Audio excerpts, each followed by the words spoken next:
చంద్రబాబు నాయుడు ఎప్పటికప్పుడు స్థానిక ప్రజాప్రతినిధుల దగ్గర నుంచి స్టార్ట్ చేస్తే ఎమ్మెల్యేలు, ఎంపీలు, ఈ మధ్యకాలంలో మరొక కొత్త వర్షన్ తెరపైకి వచ్చింది. అదేంటి అంటే అధికారుల పైన కూడా సర్వేలు చేపిస్తున్నారు, వాళ్ళ గురించి ఫీడ్బ్యాక్ తెప్పిస్తున్నారు, ఆ ఫీడ్బ్యాక్ ఆధారంగా నిర్ణయాలు తీసుకుంటున్నారు అని.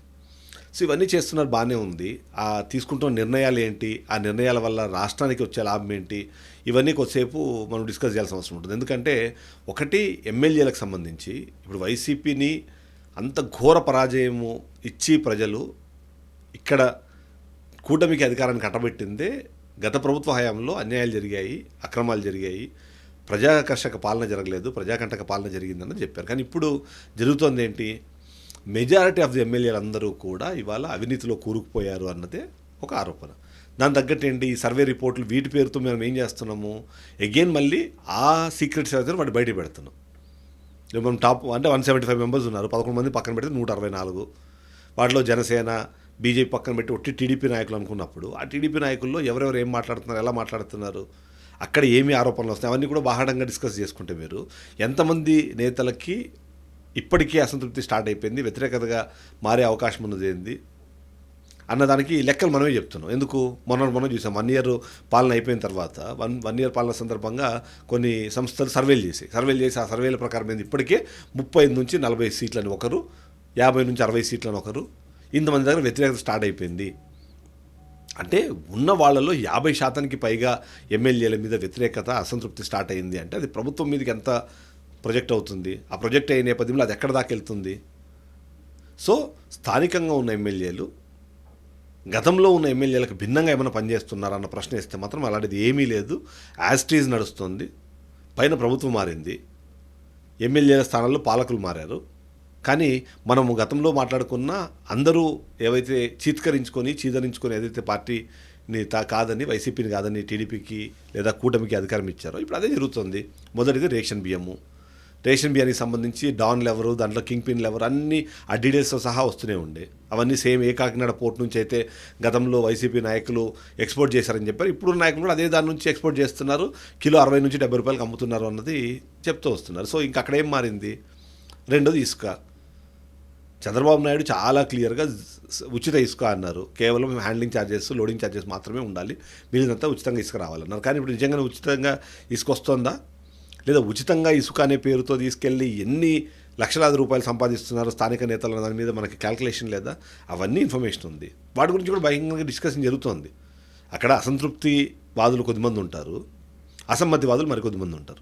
ఈ అసమ్మతివాదులు ఏం చేస్తున్నారు, దానికి సంబంధించిన ఇన్ఫర్మేషన్ని వాళ్ళే బయటికి వస్తున్నారు. అంటే అక్కడ అవినీతి జరుగుతుంది, అవకతవకలు జరుగుతున్నాయి అనే విషయం ఎవరో బయట వచ్చి చెప్పాల్సిన అవసరం లేదు. పార్టీలో ఉన్న ఈ అంతర్గత రాజకీయాల కారణంగా బయటకు వస్తుంటే ఈ వివరాలని ఈ సర్వేల పేరుతో, ర్యాంకుల పేరుతో ఎవరు బాగా వర్క్ చేస్తున్నారు, ఎవరు బాగా వర్క్ చేయట్లేదు, రెడ్ లైట్ ఎవరు, గ్రీన్ లైట్ ఎవరు, ఎల్లో లైట్ ఎవరు, ఆరెంజ్ లైట్ ఎవరు అని చెప్పి ఈ లైట్స్ ఏవైతే ఇస్తున్నారో ఆ లైట్స్ ఓవరాల్గా వచ్చి ప్రభుత్వానికి లైటింగ్ లేకుండా చేస్తుంది. ఆ విషయాన్ని ఎందుకు మిస్ అవుతున్నారని అర్థం కావట్లేదు. ఇక మట్టి తవ్వకాలకు సంబంధించి, సంక్షేమ పథకాలకు సంబంధించి ఈ మధ్యకాలంలో మరొక కీలకమైన అంశము 2014 నుంచి 19 కాలంలో టీడీపీ కూడా ఓడిపోవడానికి కీలకమైన అంశం ఏంటంటే అప్పుడున్న జన్మభూమి కమిటీలు. అంటే ఎవరైతే అర్హులు ఉన్నారో అర్హులకి వాళ్ళకి అర్హత ఉన్న పథకాలు రావాలన్నా సరే జన్మభూమి కమిటీలు ఓకే అంటే తప్ప అది ముందుకెళ్ళదు అనేది అప్పట్లో తెలుసు. ఆ కారణంగానే చాలామంది వ్యతిరేకతను మూటగట్టుకొని అమ్మో ఇది వద్దు, ఈ పార్టీ వద్దని ఓట్లు వేసి వేరే పార్టీకి వేసే పరిస్థితి ఉన్నప్పుడు ఇప్పుడేం జరుగుతుంది, అది ఎమ్మెల్యేల స్థాయికి మళ్ళీ వచ్చేసింది. ఎమ్మెల్యేలు ఏం చేస్తున్నారు, ఎవరైనా సరే ఒక చిన్న వర్క్ జరగాలన్న గవర్నమెంట్ ఆఫీస్లో ఎమ్మెల్యే సిఫారసు లేకుండా, ఎమ్మెల్యేకి సంబంధించిన వ్యక్తుల సిఫారసు లేకుండా ఏం పనులు జరగట్లేదు అన్నది ఇప్పుడు స్థానికంగా మాట్లాడుకుంటున్నారు. ఇక అవినీతికి సంబంధించి గతంలో ఉన్న సిచ్యువేషను, వాలంటీర్ వ్యవస్థ ఉన్నప్పుడు ఇంటి దగ్గరకు వచ్చే సర్వీసెస్ ఏవైతే ఇప్పుడు వాళ్ళు అక్కడికి వెళ్ళి చేతులు తడిపితే తప్ప కంప్లీట్ అవ్వట్లేదు అని ఒక మాట మరోసారి వినిపిస్తుంది. సో ఈ విధంగా చూసినప్పుడు ఏంటి, ఫైనల్గా స్థానికంగా ఉన్న ఎమ్మెల్యేలు కానివ్వండి, స్థానికంగా ఉన్న నాయకులు ఎవరైతే ఉన్నారో అక్కడ జరుగుతున్న అవినీతి అన్నది directly or indirectly it is going to Chandrababu's rule. అంటే చంద్రబాబు నాయుడు ఏదైతే పాలన సాగిస్తున్నారో ఇలా కాదు కదా అని. దీని తగ్గట్టు మధ్యలో ఒక్కొక్కసారి ఏమి డైలాగులు వస్తున్నాయి. 1996 లాంటి చంద్రబాబు నాయుడు మీరు చూస్తారు, 96లో ఏం చేశారు, 99లో ఏం చేశారు, 2020లో ఉన్న చాలామందికి తెలియదు. అప్పుడు ఏం చేశారో చెప్పాలంటే దాని రెఫరెన్స్ ఇప్పుడు చెప్పాలి. అప్పుడు సక్సెస్ అయ్యి ఉంటే మీరు 2004లో ఎందుకు ఓడిపోయారన్న ప్రశ్న వస్తుంది. అంటే 99లో మీరు కరెక్ట్ పని చేసి ఉంటే 2004లో ఓడిపోకూడదు కదా. 96లో బ్రహ్మాండంగా పనిచేస్తే 99లో వచ్చింది అనుకుందాం, అక్కడ వరకు ఓకే. బట్ పాత చంద్రబాబుని చూస్తారు అంటే మళ్ళొకసారి ఓడిపోతారు అన్నది ఇలాంటి కొద్ది సెటర్లు వేసుకోవడానికి అది స్కోప్ క్రియేట్ అవుతుంది. సో వీటన్నిటిని బేస్ చేసుకొని జనరిక్గా చూసినప్పుడు స్థానికంగా ఎమ్మెల్యేలు కానివ్వండి, స్థానిక నాయకుల దగ్గర బాగా ప్రజల దగ్గర నుంచి వాళ్ళ మీద వ్యతిరేకత స్టార్ట్ అవుతుంది, అసంతృప్తి ఉంది ఇప్పటికే. దాని మీద కాన్సన్ట్రేట్ చేయకపోతే ఖచ్చితంగా కూటమి ప్రభుత్వానికి నష్టం జరుగుతుంది.